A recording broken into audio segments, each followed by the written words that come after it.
함께 읽겠습니다. 지극히 높은 곳에서는 하나님께 영광이요 땅에서는 하나님이 기뻐하신 사람들 중에 평화로라 하니라. 아멘.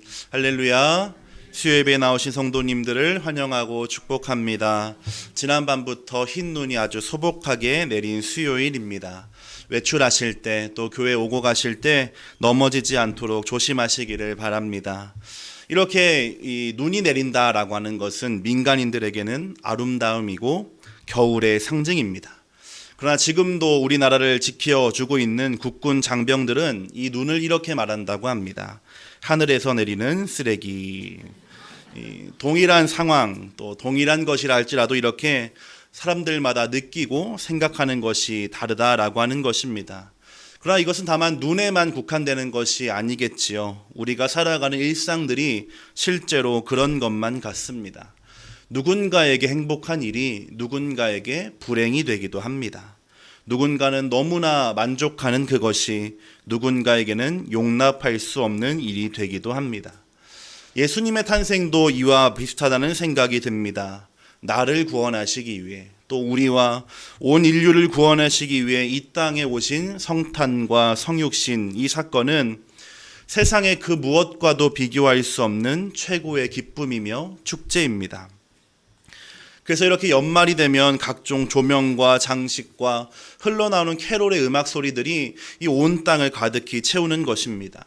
그러나 이 성탄의 사건을 하나님의 입장에서 또 예수님의 입장에서 생각해 본다라고 한다면 이 성탄의 기적은 자신의 모든 힘과 권세와 능력, 하나님으로서의 모든 지위를 다 포기하고 피조물이 되어 주셨던, 우리는 감히 설명도 할 수 없고 이해도 할 수 없는 일이 됩니다. 그래서 이 성탄, 성육신의 사건은 어느 선교사님의 표현을 빌리자면 창조주 하나님, 조물주가 피조물의 몸속에서 태어나신 것, 더 정확히는 피조물의 자궁에 잉태된 것이라고 하는, 어쩌면 자신이 느낄 수 있는 가장 큰 수치였다라고 할 수도 있겠습니다. 그러나 이렇게 하나님의 포기하심이, 하나님의 자신을 비우심이 우리에게 기쁨이 되었습니다. 우리에게 참된 소망이 되었고 생명이 되었습니다. 그러하기에 이렇게 우리가 매년 맞이하고 있는 성탄과 대강절의 시간은 그러한 하나님의 포기와 선택을 또한 돌아보는 시간이 되는 것입니다. 오늘 이 시간에는 누가복음의 말씀을 함께 살펴보려고 합니다. 이 누가복음의 말씀을 통하여서 예수님의 탄생의 순간, 그래서 오늘 우리에게 주시는 하나님의 음성은 무엇인지를 함께 발견해 보도록 하겠습니다. 오늘 말씀은 저들밖에 한밤중에 양틈에 자던 목자들, 이 찬송가 123장의 가사가 그 배경이 됩니다. 밤이 깊었음에도 자기 양떼를 돌보던 이 목자들에게 주님의 사자 천사가 영광스러운 빛을 비추며 나타났습니다. 그가 목자들을 찾아온 이유는 모든 사람에게 큰 기쁨이 될 만한 소식을 전하기 위해서였습니다. 오늘 본문 10절과 11절입니다. 10절부터 11절 함께 읽겠습니다. 천사가 이르되 무서워하지 말라. 보라, 내가 온 백성에게 미칠 큰 기쁨의 좋은 소식을 너희에게 전하노라. 오늘 다윗의 동네에 너희를 위하여 구주가 나셨으니 곧 그리스도 주시니라. 아멘. 오늘 이 본문의 말씀은 4개의 복음서 중에 유일하게 이 누가복음에만 기록되어져 있는 내용입니다. 누가는 성탄의 기쁜 소식을 목자들이 처음 들었다, 이렇게 기록하고 있습니다. 동방 박사들이 예수님을 찾아와 경배했다고 기록한 이 마태복음과는 조금 다른 시점이 되는 것입니다. 당시 이 목자라고 하는 직업은 창기와 세리와 같은 취급을 받던 그러한 직업이었습니다. 1년 365일 양을 돌보아야 했기 때문에 안식일을 지킬 수가 없었습니다. 그리고 기르고 있는 그 양도 자신들의 것이 아니었습니다. 안식일을 지키지 못했기 때문에 참된 이스라엘 사람이라고 말할 수가 없었고, 그렇다고 물질적으로도 풍요하지도 않은 그런 직업이 바로 이 목자였다라고 하는 것입니다. 그런데 천사는 그런 목자들에게 예수님의 탄생의 기쁜 소식을 전달해 줍니다. 오늘 이 말씀이 우리에게 전해주고 있는 첫 번째 메시지입니다. 함께 고백하겠습니다. 낮은 자의 소망이 되신 예수님. 우리가 읽은 이 본문 바로 앞을 살펴보게 되면 호적을 등록하러 가던 길에 산통이 왔지만 빈방이 없어서 예수님께서 구유에 태어나신 이야기가 기록되어져 있습니다. 온 세상을 구원하시기 위해 이 땅 가운데 오신 하나님 예수께서 태어나신 곳은 화려한 왕궁도 아니고 고관 대작의 집이 아니라 방이 없어서 이제 생명을 잃을 수밖에 없는 그 위급한 상황에 누군가의 호의로 겨우 얻게 되었던 짐승의 밥그릇이었다라고 하는 것입니다. 예수님은 사람들의 기대나 예상과는 철저하게 반대로 가장 낮고 낮은 곳으로 임하셨습니다. 하늘의 영광을 버리고 이 땅에 오신 예수님은 그 땅의 가장 낮은 곳으로 임하셨다라고 하는 것입니다. 그리고 이 탄생의 소식이 그 낮은 곳에서 살아가는 사람인 목자들에게 전해졌습니다. 이 목자들, 이들에게 무엇이 소망이 되었을까요? 그들의 하루하루의 삶을 살아갈 때 어떠한 것이 기쁨이고 또한 보람이었을까요?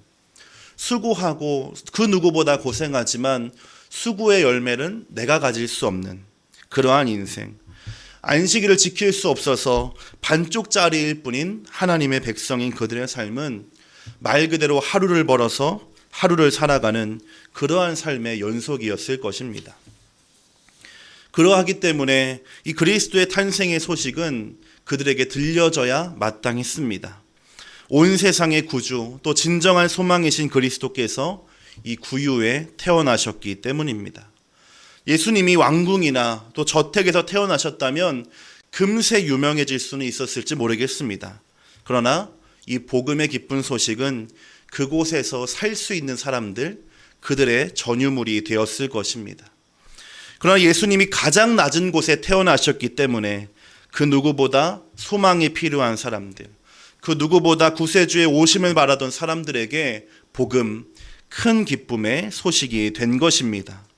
목자들에게 예수님의 탄생이 얼마나 기쁜 소식이 되었는지 이어지는 그들의 행동을 통하여 우리는 알 수가 있습니다. 15절 말씀입니다. 오늘 본문 15절 말씀을 우리가 함께 읽겠습니다. 천사들이 떠나 하늘로 올라가니 목자가 서로 말하되 이제 베들레헴으로 가서 주께서 우리에게 알리신 바 이 이루어진 일을 보자 하고. 아멘. 여기 가운데쯤에 있는 이제라고 하는 말은 곧, 바로, 즉시라고 하는 뜻입니다. 이들이 천사가 전해준 이야기를 믿었다라고 하는 것이고 그것이 그들의 마음을 뛰게 했습니다. 듣지 않았다면 몰랐겠지만 이제 들은 이후에는 자신들의 행동으로 옮기지 않을 수가 없었던 것입니다. 그래서 제자들이 그물을 버리고 또 아버지를 버리고 예수님을 쫓아간 것처럼 이들도 애지중지하게 돌보던 자기의 양떼들을 버리고 아기 예수님을 찾아간 것입니다. 주님은 이렇게 말씀하셨습니다. 건강한 자에게는 의사가 쓸데없고 병든 자에게라야 쓸데있느니라. 나는 의인을 부르러 온 것이 아니요 죄인을 부르러 왔노라 하시니라. 아멘. 이 목자들에게 전해진 그리스도의 탄생의 소식은 이 땅에서는 소망을 찾을 수 없는 사람들, 이 땅에서는 아무 기쁨이 없는 사람들에게 참된 소망의 소식이 되었습니다. 우리는 그 탄생의 소식을 매년 또 날마다 그렇게 듣고 상기하며 살아갑니다. 그러면 우리도 한번 생각해 보아야 하겠지요.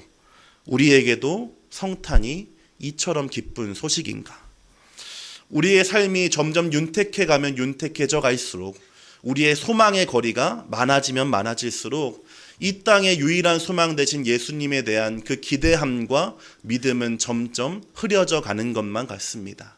이제 대강절 얼마 남지 않았습니다. 이 얼마 남지 않은 대강절의 기간이 다시 한번 세상의 소망으로 오신 이 그리스도의 은혜를 묵상하고 기억하는 시간이 되기를 소망합니다.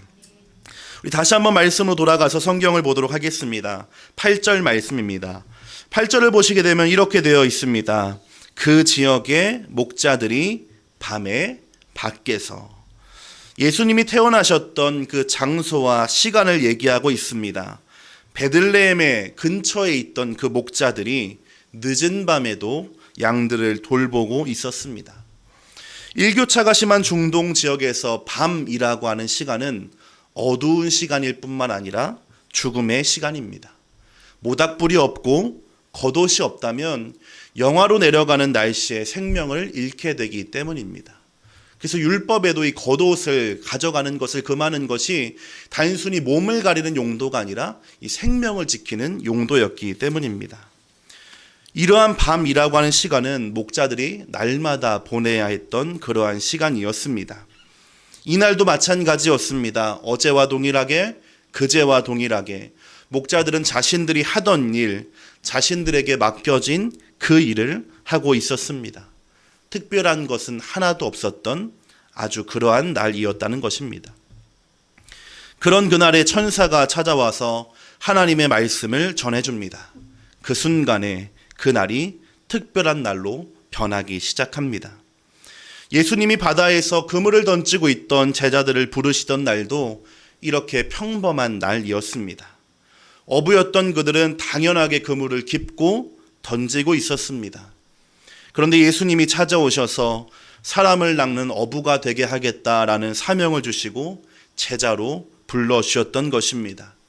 이처럼 하나님의 부르심, 하나님의 말씀, 하나님의 역사는 지극히 평범한 날에 일어납니다.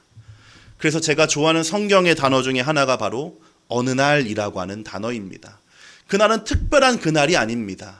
그저 어제와 그제와 동일하게 넘어갈 수 있었던 그날에 하나님이 찾아오시고 하나님이 임재하시면 특별한 날이 변한다. 그것이 바로 이 어느 날이라고 하는 단어이기 때문입니다.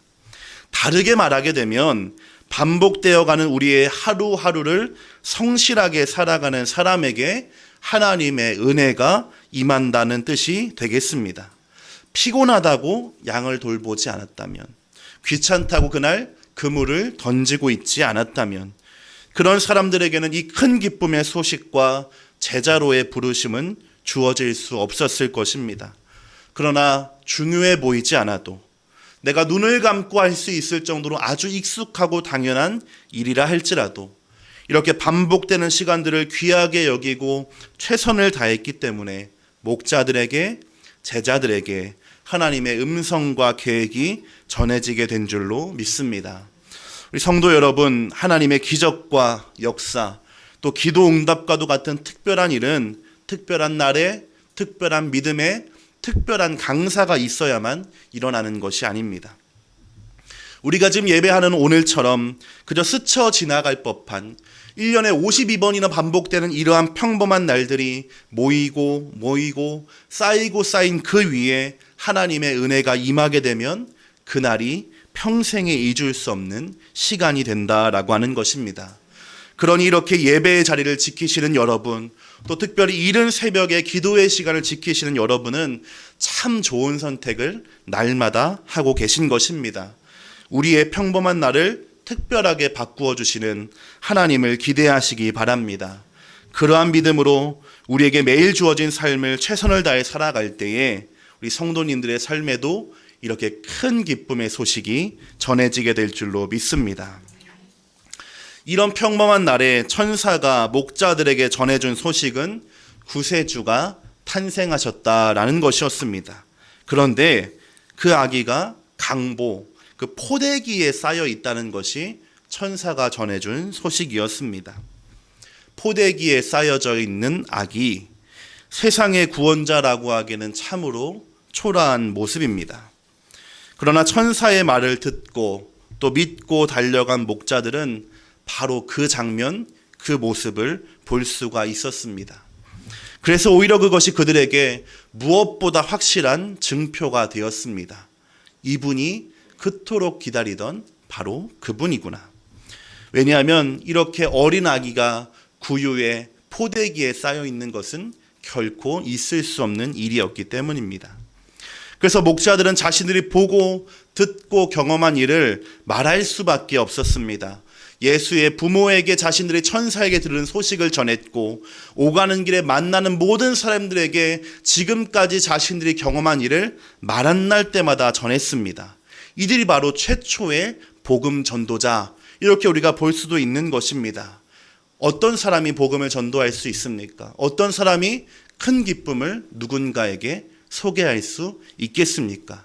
바로 이 목자들처럼 보고 듣고 경험한 사람이 말할 수가 있는 것입니다.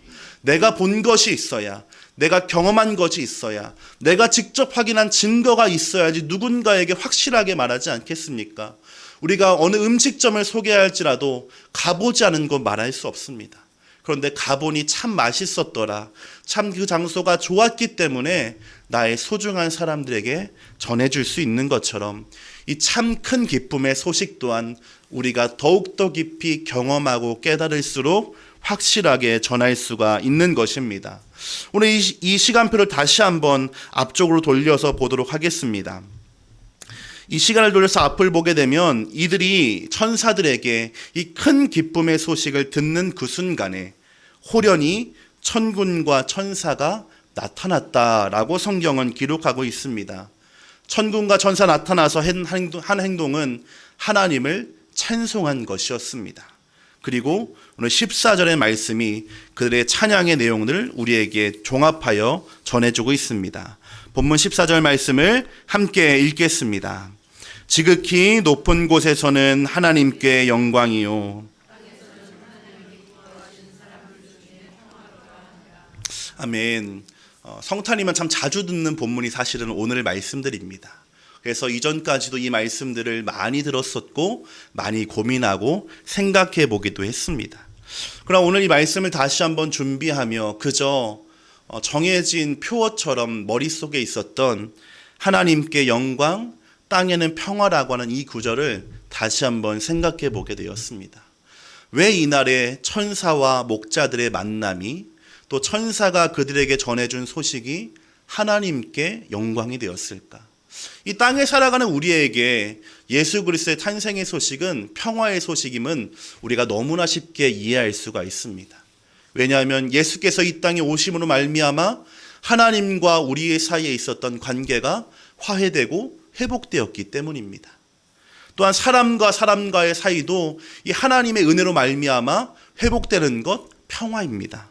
더 나아가서 세상과 우리가 함께할 수 있는 것도 오직 이 그리스도의 탄생으로 인해서 이루어질 수 있기에 이 땅에 사는 사람들에게 평화라고 하는 것은 그렇게 어렵지 않게 우리는 이해해 볼 수가 있을 것입니다. 그런데 왜 이것이 하나님께 영광이 되는 것일까? 왜 예수 그리스도의 탄생이, 또한 이 첫 번째 만남이 하나님께 영광이 되는 것인가 생각해 보게 되었습니다. 몇 가지 자료들과 이 말씀들을 묵상하면서 알게 된 것은 이 그리스도의 탄생이 단순한 기적이 아니라 바로 아주 오래전부터, 태초 이전부터 계획되어졌던 하나님의 구원 역사가 시작되었던 순간이었기 때문입니다. 예수님이 이 땅에 태어나신 것은 그저 우연도 아니고 아담의 범죄를 수습하기 위한 해결 방법도 아니었습니다. 오히려 우리의 모든 것을 아시는 하나님께서 태초 이전부터 미리 예비하시고 계획하셨던 유일한 생명의 방법이었습니다. 그리고 이 어느 날 이 한밤중에 천사들이 목자들에게 전해준 것이 바로 그 역사가 시작되었다라고 하는 것이었다라고 하는 것입니다. 그렇기에 그리스도의 탄생, 예수 그리스도의 성육신은 하나님에게 영광이 되는 것입니다. 그분의 역사와 계획이 이제 실행되어져 갈 것이고 이 그리스도를 통하여서 하나님의 계획이 완성될 것이기 때문입니다. 또한 구원받는 이들에게, 특별히 하나님이 기뻐하신 사람들, 하나님이 사랑하시는 사람들에게는 평화의 소식이 되는 줄로 믿습니다. 성도 여러분, 성탄의 기쁜 소식은 그저 2000년 전 어느 중동에 있었던 한 사건이 아닙니다. 우리가 날마다 경험해야 되는 일입니다. 우리의 삶에 나타나고 증거되어져야만 하는 일입니다. 우리가 그 성탄으로 말미암아 구원을 받았고 성탄의 은혜로 말미암아 새로운 생명을 얻었습니다. 그러니 우리의 삶은 그 은혜를 기뻐하고 감사할 뿐만 아니라 특별히 대강절의 정신처럼 나를 돌아보고 회개하면서 다시 한번 이 은혜를 나에게 적용할 뿐만 아니라 온 세상 가운데 알리는 것이 우리의 역할과 책임이 될 줄로 믿습니다. 세상에 참된 소망으로 오신 예수 그리스도께서 목자들의 소망이 되어주실 뿐만 아니라 우리의 소망이 되어주시고 이 온 세상의 소망이 되어주시기를 간절히 기도합니다. 우리 말씀을 기억하며 함께 찬양하도록 하겠습니다.